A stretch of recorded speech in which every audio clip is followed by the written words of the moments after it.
Hello everyone, आज हम इस वीडियो में introduction to the Indian constitution का यूनिट नंबर 4 करेंगे। ये गलती से मिस्टेक से 5 हो गया है, लेकिन ये यूनिट नंबर 4 है, जो कि राज्य के दायित्व एवं नागरिकों के कर्तव्य। तो लेट्स स्टार्ट करते हैं। अब इसमें पहले इंट्रोडक्शन देख लेते हैं, मीन्स भूमिका देख लेते हैं। तो भारतीय संविधान में जहाँ एक और नागरिकों को अनेक अधिकार दिए गए हैं, वहीं दूसरी ओर राज्य और नागरिकों पर कुछ महत्वपूर्ण कर्तव्य भी निर्धारित किए गए हैं। राज्य का दायित्व है कि वह नागरिकों के अधिकारों की रक्षा करे और उनका समग्र विकास सुनिश्चित करे। अब नागरिकों का कर्तव्य है कि वे राष्ट्र के प्रति अपने उत्तरदायित्वों का पालन करें। अब राज्य के दायित्व क्या है? Duties of the state. तो राज्य के ये दायित्व भारतीय संविधान के नीति निर्देशक तत्वों में वर्णित है, मतलब कि भाग 4 जो है उसमें लिखा हुआ है, और अनुच्छेद 36 से 51 तक है। और मुख्य दायित्व क्या है? तो सामाजिक और आर्थिक न्याय देना, मतलब गरीबी, भुखमरी और असमानता को समाप्त करना, और सभी को रोजगार, शिक्षा और स्वास्थ्य की सुविधा देना।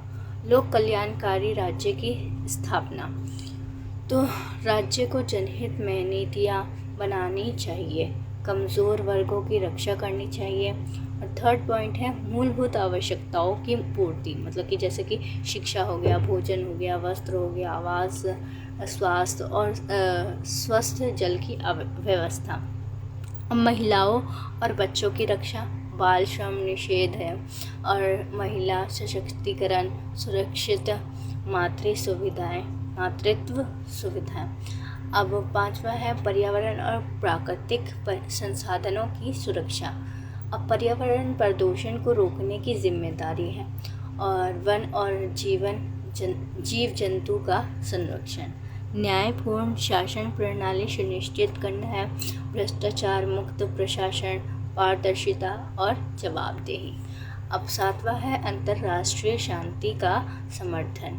अब राष्ट्र का तो भारत की विदेश नीति शांति और असहयोग, मतलब कि सहयोग पर आधारित होनी चाहिए। अब नागरिकों के कर्तव्य होते हैं, मतलब कि फंडामेंटल ड्यूटीज ऑफ सिटीजन्स। तो भारतीय संविधान के अनुच्छेद 51A, मतलब कि 42वां संशोधन 1976 के तहत 11 मौलिक कर्तव्य निर्धारित किए गए हैं। नागरिकों के 11 मौलिक कर्तव्य कौन कौन से हैं? तो पहला है संविधान राष्ट्रीय प्रतीकों और संस्थानों का सम्मान करना, स्वतंत्रता और अखंडता की रक्षा करना, देश की सेवा करना और सामाजिक सद्भाव और भ्रातृत्व को बढ़ावा देना, महिलाओं का सम्मान करना और प्राकृतिक पर्यावरण की रक्षा करना, जैसे कि वन हो गया, नदियाँ हो गई, झीलें हो गई, वन्य जीव हो गए। तो अब 7 पॉइंट है कि वैज्ञानिक दृष्टिकोण को अपनाना, और 8वां है सार्वजनिक संपत्ति की रक्षा करना, 9वां हिंसा से दूर रहना और राष्ट्रीय कर्तव्य में भाग लेना। अब 10वां है सर्वांगीण शिक्षा के लिए प्रयास करना, मतलब कि 6 से जो 14 वर्ष तक के बच्चे के लिए जो शिक्षा होती है वो। अब 11वां है राष्ट्र की महान परंपराओं और संस्कृति की रक्षा करना। अब लास्ट है, ये हमारा टॉपिक है निष्कर्ष। अब इसमें क्या है?